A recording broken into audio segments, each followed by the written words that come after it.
setting this on the trash as any sign, just to make that super, super clear. But we are still working, and that's always a good thing, as I've been saying over the last number of weeks. That we are definitely still continuing that work. A little bit more to do, still working with our chairs and in both bodies. And I don't have more of an update to offer. I would say special session should be called soon. Again, the governor is the one that needs to do that, depending on the work, and that's really where we stand.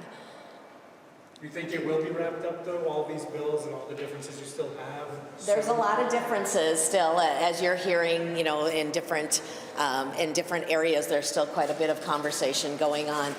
Important to recognize, though, that the discussion and the working together has not stopped, and I think that's really an important piece to point out, is those discussions and the work in a bipartisan way have not broken down in any way. Is the weekend a possibility? You know that I've said this all along. I thought today was a possibility, so I would be remiss to say that it's not. What bills is leadership working on getting the votes on right now? You know, leadership has just kind of looked at all of the offers that are out there. As you know, you saw that skinny down version of the tax bill. Leadership had been involved in that. That's not to say, though, that the tax chairs have not weighed in, as you saw public comments on a number of provisions in there. So that, again, the transportation bill that came through, there were some concerns that have kind of bubbled up in the transportation bill that have been part of discussions as the chairs are working. The transportation bill. Just with some county things in the collar counties and some of the things that were pointed out. But again, the discussions are going forward. What are the conversations around doing undocumented immigrant health care as a standalone bill looking like? So as we had talked originally, that was never part of the discussion. It was not really brought up. That was an assumption that was made, is it would definitely travel in that health bill as expected.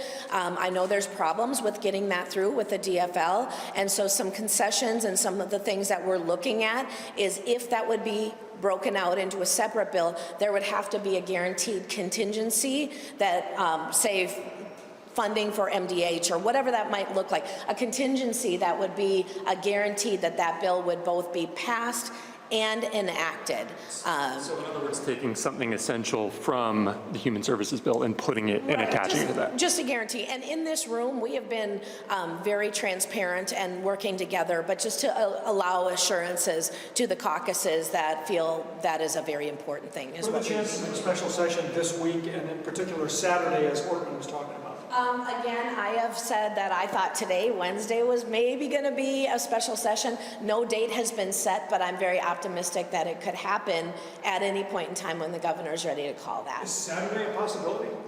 Every day has been a possibility, but not today anymore because we're out of time, you know. But at any point in time when the governor does call that, I think is a possibility that we could move in and go forward. How much time do you expect will happen between when that special session's announced and when you guys will gavel in? I would say when it's announced, it's going to be fairly quick, but giving people a fair time. Most of the members are back in their districts across the state, either going back to the jobs that they take a break from during the legislative session, back with constituents, potentially with family. So there's not going to be a long lead time, but there has to be an adequate time for people to button things up and then get back. Is the bill still going to include a partial rollback or a full or partial rollback of the non-compete ban? Is that something leaders are talking about? Non-compete is something that we are still definitely talking about, and that work is going on with both the commissioner and with the leaders, or I shouldn't say with the leaders, but with the committee chairs and those that have been working on that. Do you support rolling it back? Your caucus We definitely need changes to non-compete here in Minnesota. Are your members getting per diems in between these sessions, or is there any cost being incurred right now? I can't speak to if members are gathering per diems during this time or not. I had made an agreement with myself privately back in 19 when we were called back for that one-day special session.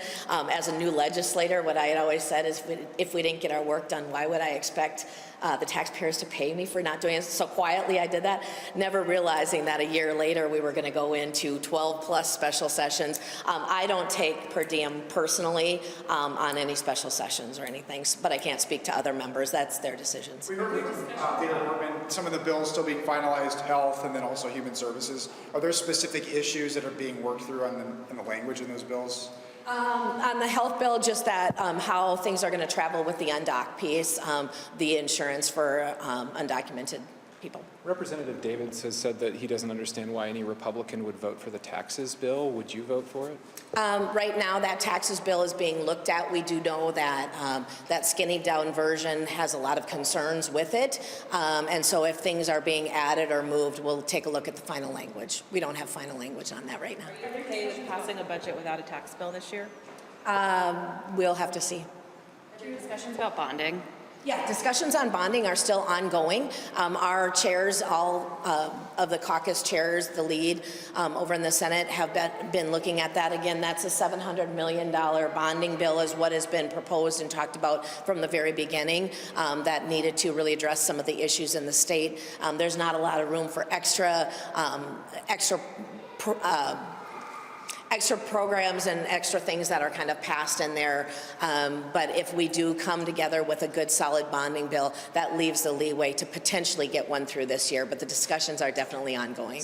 No guarantees, though. Senate Republicans seem to be maybe the wild card on that. I mean, are you privy to what they're asking for? You know, I am not. Senate Republicans are working, you know, they are the only true minority in the legislature right now, and that affords them some really different opportunities. I don't know their details and what is being worked out in the Senate, but I know either way, whatever happens, it would be for the best intentions of Minnesotans going forward. Will the House suspend the rules to make this special session just a single day? That is still being discussed. We'll take a look at that, and that is being discussed. Is that what you want? That is being discussed. You guys are good. Why do members of your caucus not like the skinny tax bills? The tax bill, the one that had come out, that was actually a Senator Rest bill, really did some good things for the state. When that couldn't be agreed on and it came down to that skinny bill, a lot of the good provisions were stripped out. That's where there's concern on what has been proposed as that skinny tax bill. Including data centers, is that the biggest? We were looking for some changes on that. Absolutely, that's a big thing. I know the governor had said all along that SAF, the Sustainable Aviation Fuel, was a priority. That was stripped out. There's a number of other things that should they get added back in, but not a full bill, we would really have to take a look at what that is. Thank you. Are the conversations friendly in there? Yeah, they are. I mean, we don't see eye to eye on everything, but I think professionally, that is what people expect us to do, is have conversations and deal with issues in a friendly manner. I don't think screaming and fighting about things gets us any place. So.